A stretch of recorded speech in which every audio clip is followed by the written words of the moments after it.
경기 하남의 한 오피스텔 단지. 넉 달 전만 해도 8억 원대에서 거래된 집값이 최근 11억 원까지 크게 뛰었습니다. 같은 기간 집주인 179명이 모인 SNS 단체 대화방에서 수상한 대화가 오갑니다. 한 주민이 포털 사이트에 허위 매물 신고하고 부동산에 연락하고 하남시에 민원을 넣고 총력을 다하자며 독려합니다. 또 다른 주민은 민원 넣고 전화하는 거 한동안 일상이라고 생각하면 된다면서 소중한 밥그릇 사소하기라고 답합니다. 2, 3월 폭탄 민원으로 5천 이상 올리자 작년에 폭탄 민원으로 앞자리가 10억으로 바뀐 것이라는 메시지도 이어집니다. 자신들이 정한 시세보다 낮은 가격에 올라온 오피스텔은 허위 매물로 지목하고 집단 민원을 해온 겁니다. 최근 4개월간 하남시에 접수된 관련 민원이 70건이 넘습니다. 톡방이 이게 활성화돼가지고 가격들을 막 띄우고 있고 투기 성향이 강한 사람들이 여기에 많이 들어있어요. 집주인들이 정한 시세보다 낮은 매물을 올린 공인중개사는 공격 대상이 됐습니다. 싼 거만 있으면 무조건 엄청 힘들어. 사장님이 내놓으셨는데 이렇게 전화가 옵니다. 그러니까 주인도 귀찮아서 오히려 내려달라고. 경기도는 이런 담합 결과 한 집주인은 이달 초 10억 8천만 원의 오피스텔을 팔아 3년 만에 3억 원을 벌었다고 밝혔습니다. 이 같은 호가 띄우기는 하남뿐만 아니라 인근 성남에서도 만연한 것으로 조사됐습니다. 경기도는 정부가 부동산 시세 담합 행위를 근절하겠다고 밝힌 이후 적발한 전국 첫 담합 사례라며 담합을 주도한 하남시 집주인 4명을 공인중개사법 위반 혐의로 검찰에 송치하기로 했습니다. MBC 뉴스 정한솔입니다. 서울 마포구. 내년 2월 세입자 계약이 끝나는 집이 매물로 나왔습니다. 팔아달라고 그러시는 거죠. 세입자 끝나는 날 입주할 수 있게 최저가에.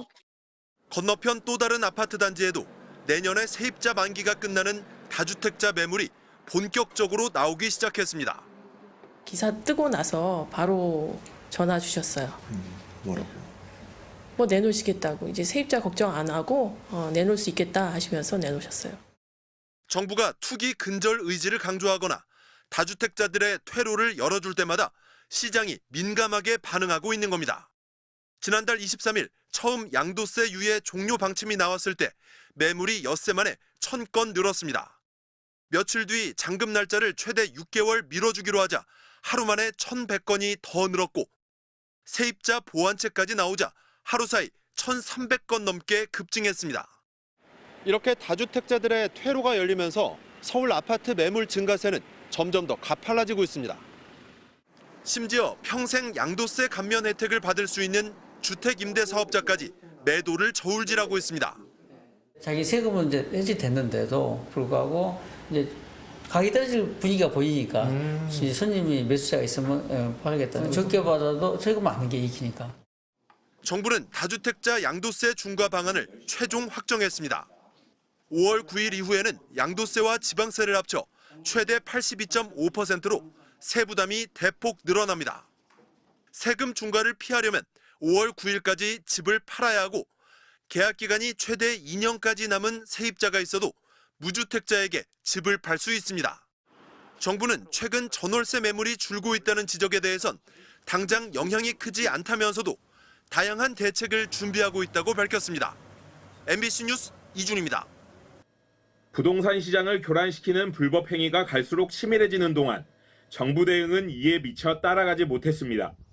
국토교통부는 부동산 거래 감시, 금융위원회는 대출과 거래 자금 흐름 감독, 국세청은 세금 탈루와 편법 증여 조사 등 관계기관별로 기능이 분산돼 있는 데다 권한도 제한적이기 때문입니다. 민주당은 흩어져 있던 부동산 감독 권한을 한 곳에 모아 불법 행위에 맞선 정부의 대응을 강화하는 부동산 감독원법을 발의했습니다. 부처 간 칸막이를 허물고 계약, 과세, 금융정보를 입체적으로 교차, 검증해서 사각지대 범죄를 끝까지 추적할 것이다.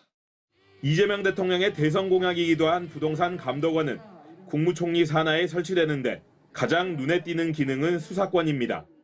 특히 법안에는 효율적 조사를 위해 법원의 영장 없이도 부동산 감독원이 피조사자의 금융거래 정보와 대출 현황 등 신용정보를 열람할 권한을 부여하는 내용도 담았습니다. 이에 대해 국민의힘은 과도한 권한이라며 반발하고 있습니다.